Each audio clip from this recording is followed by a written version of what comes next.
ಒಂದು ದಿನ ಕೃಷ್ಣ ಅವನ ಸ್ನೇಹಿತರ ಜೊತೆ ಸೇರಿ ಹಸುಗಳನ್ನು ಮೇಯಿಸಲು ಹಸಿರು ಮೈದಾನಕ್ಕೆ ಹೊರಟ. ಬಲರಾಮ ಹೇಳಿದ, ಅದು ಹುಲ್ಲನ್ನು ತಿಂತಾ ಇಲ್ಲಿ, ನಾವೇನಾದ್ರೂ ಆಟ ಆಡೋಣ, ನಾವು ಗಿಲ್ಲಿದಾಂಡ ಆಡೋಣ ಅಂತ ಕೃಷ್ಣ ಹೇಳಿದ. ಎಲ್ಲರೂ ಒಪ್ಪಿದರು. ಅವರು ಗಿಲ್ಲಿದಾಂಡ ಆಡಲು ಶುರು ಮಾಡಿದರು ಹಾಗೂ ಎಲ್ಲರೂ ಆನಂದಿಸುತ್ತಿದ್ದರು. ಅವರು ತುಂಬಾ ಹೊತ್ತು ಆಟವಾಡಿದ ನಂತರ ಬಲರಾಮ ಹೇಳಿದ, ಕೃಷ್ಣ, ನನಗೆ ಸಹ ನಮಗೂ ಹಸಿವಾಗಿದೆ, ಚಿಂತಿಸಬೇಡಿ, ಅದಕ್ಕೆ ನಾನೇನಾದ್ರೂ ಮಾಡ್ತೀನಿ ಅಂತ ತನ್ನ ಕವಲೆಗೋಲಿನಿಂದ ಮಾವಿನ ಮರದಲ್ಲಿನ ಮಾವಿನ ಹಣ್ಣಿಗೆ ಗುರಿ ಇಟ್ಟು ಹೊಡೆದ.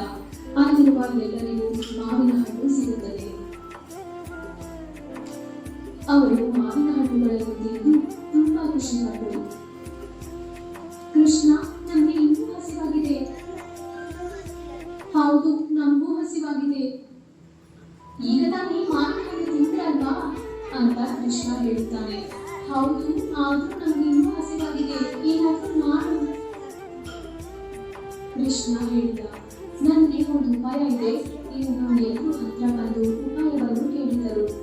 ಅವರೆಲ್ಲರೂ ಕೃಷ್ಣನನ್ನು ಹಿಂಬಾಲಿಸಿ ಹತ್ರ ಇರೋ ಮನೆಗಳ ಹತ್ರ ಹೋದರು. ಕೃಷ್ಣ ಅವರೆಲ್ಲರೂ ಅಲ್ಲೇ ಇರುವುದಕ್ಕೆ ಹೇಳುತ್ತಾನೆ ಹಾಗೂ ಸುತ್ತ ಯಾರಾದ್ರೂ ಹೋಗ್ತಿದಾರ ಅಂತ ನೋಡಿದಾಗಿ ಒಂದು ಮಡಿಕೆ ತುಂಬಾ ಬೆಣ್ಣೆಯನ್ನು ಕದ್ದು ತರುತ್ತಾನೆ. ಇದು ನಾವಿದನ್ನು ತಿನ್ನಬಹುದು ಅಂತ ಎಲ್ಲರೂ ಬೆಣ್ಣೆಯನ್ನು ಆನಂದಿಸಿದರು.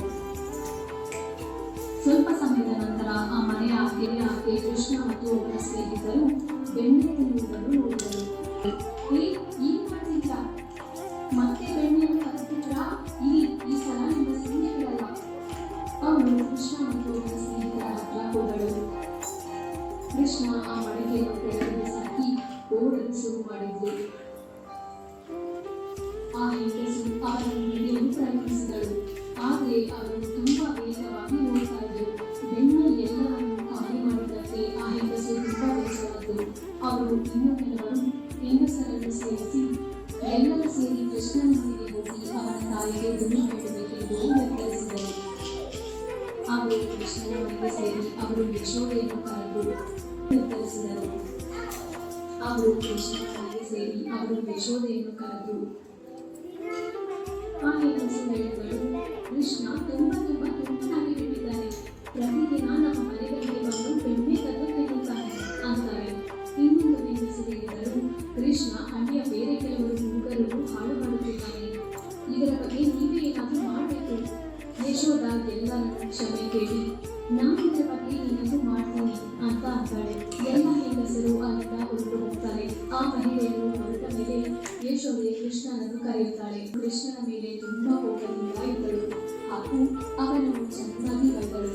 ನಾನು ದಿನನಿತ್ಯ ಹೋಗಲಿಲ್ಲ ಅಂದರೆ ಇನ್ನೊಬ್ಬರು ನನ್ನ ಮೇಲೆ ತುಂಡುಗಳು ಹೇಳ್ತಾನೆ ಇದ್ದಾರೆ. ಇದನ್ನು ನಾನು ಸಹಿಸಕ್ಕಾಗಲ್ಲ. ಅವರು ಕೃಷ್ಣನನ್ನು ನೋಡಲು ಮುಂದಾದರು. ಆದರೆ ಕೃಷ್ಣ ಅವರಿಂದ ತಪ್ಪಿಸಿಕೊಂಡು ಓಡುತ್ತಿದ್ದ. ಯಶೋದೆ ಕೋಪದಿಂದ ಕೃಷ್ಣನ ಹಿಂದೆ ಓಡಿದಳು. ಕೊನೆಗೆ ಕೃಷ್ಣನನ್ನು ಹಿಡಿದುಕೊಂಡಳು. ನಾನೀಗ ನಿನ್ನ ದಂಡಿಸುತ್ತೇನೆ ಅಂತ ಒಂದು